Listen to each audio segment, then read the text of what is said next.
As I've said before in previous vignettes, we've been combing various archives around the world for mentions of gold discoveries, gold mines that were producing in Ecuador in the days of the conquistadors. So we've been through the archives in Madrid, in Lima, Peru, in Ecuador, in Quito itself, and also in the Vatican.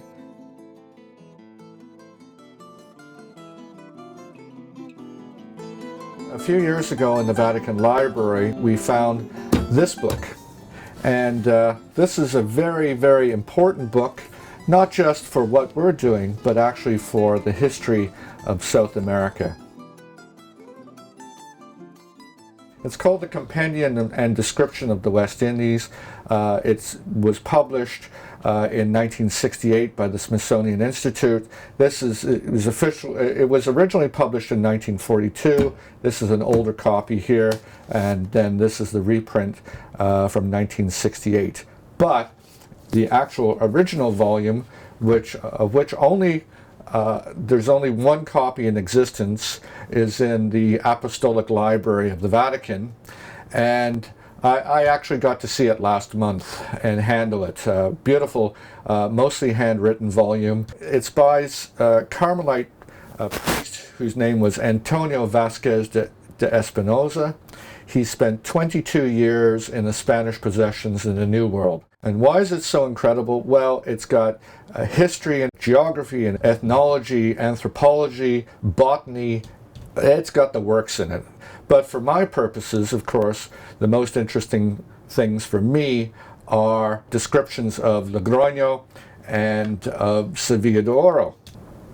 It says in here, in paragraph 1129, the province they live in is one of the richest in gold to be found in all the country hitherto explored.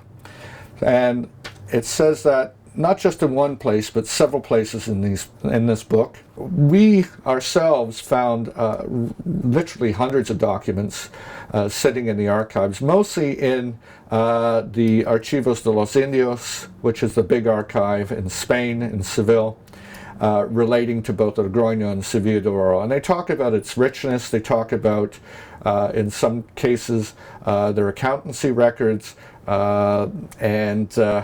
again and again they talk about its destruction and trying to reclaim it. And we know that one account anyway says that there were as many as 30 different attempts made by the Spanish crown to recover Logroño, and they were all unsuccessful, and eventually they just gave up. Now I've got another book here which I'd like to show you, and this one's much more recent. It only came out a few years ago, and this pertains exactly to what I'm talking about. And it's written in Spanish.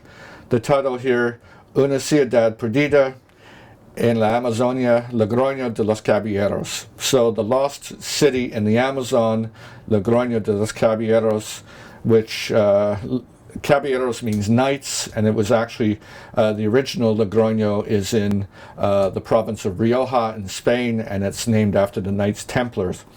This book was written by Carmen Martinez Martin, and it came out a few years ago. She is a professor in the University of Madrid, and she's written a very, very interesting book here.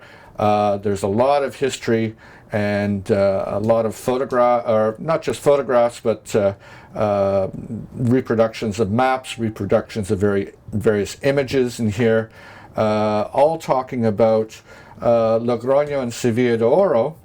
And she also talks about the present-day locations.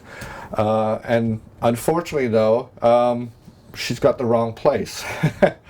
The place that they did find, if you go there today, you can't pan any gold.